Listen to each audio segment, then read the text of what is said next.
தலைவர் ரஜினிகாந்த் அவர்களை பற்றி விசிக எம்பி ரவிக்குமார் ஒரு சில விஷயங்கள் பேசியிருக்காரு.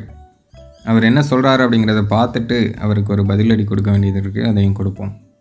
திருமாவளவன் அறிக்கை கொடுத்ததற்கு பிறகும் கூட விஜய் எங்கள் தலைவரை பற்றி பேசியதை பார்த்தால் அவர் கட்சி ஆரம்பித்திருப்பதே விடுதலை சிறுத்தைகளோடு எப்படியாவது கூட்டணி சேர்ந்து விட வேண்டும் என்பதற்காகத்தானோ என எண்ண தோன்றுகிறது.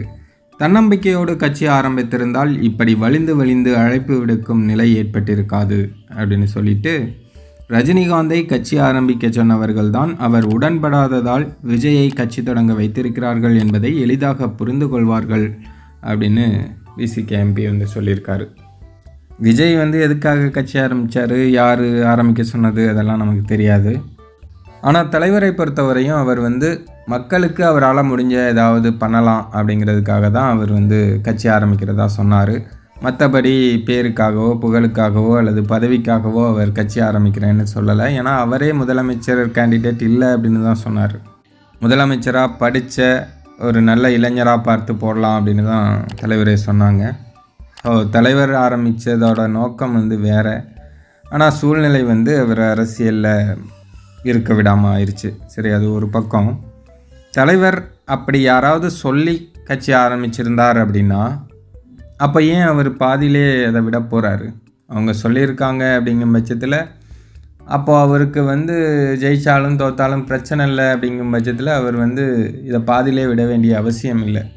ஆனால் தன்னை நம்பி வர்றவங்க பாதிக்கக்கூடாது, அவங்கள பலிகடா ஆக்கக்கூடாது அப்படிங்கிற காரணத்தினால தான் தலைவர் அரசியலிருந்து ஒதுங்கிட்டாங்க.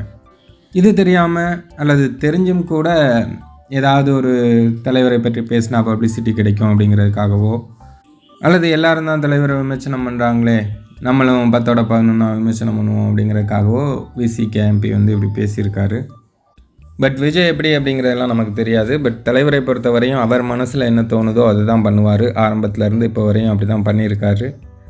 அதனால் யாரோ ஆரம்பிக்க சொன்னாங்க, யாரோ இது பண்ண சொன்னாங்க, யாருக்கோ அவர் சப்போர்ட் பண்ணுறாரு அப்படின்னு பொதுவாக பேசுகிறதெல்லாம் நிறுத்திக்கிறது நல்லது. தலைவரோட ரசிகர்கள் அனைவருக்கும் அன்பு வணக்கம். நம்ம சேனலோட வளர்ச்சிக்கு நீங்கள் உதவணும் அப்படின்னு நினச்சிங்கன்னா ஸ்க்ரீனில் தெரிகிற கூகுள் பே, ஃபோன்பே நம்பருக்கு உங்களால் முடிஞ்ச உதவிகளை பண்ணலாம். நீங்கள் பெருசாக தான் உதவி பண்ணணும் அப்படிங்கிற அவசியம் இல்லை. நீங்கள் கொடுக்குறது ஒரு 10 ரூபாயாக இருந்தாலும் நம்ம சேனலோட வளர்ச்சிக்கு அது மிகப்பெரிய உதவியாக தான் இருக்கும்.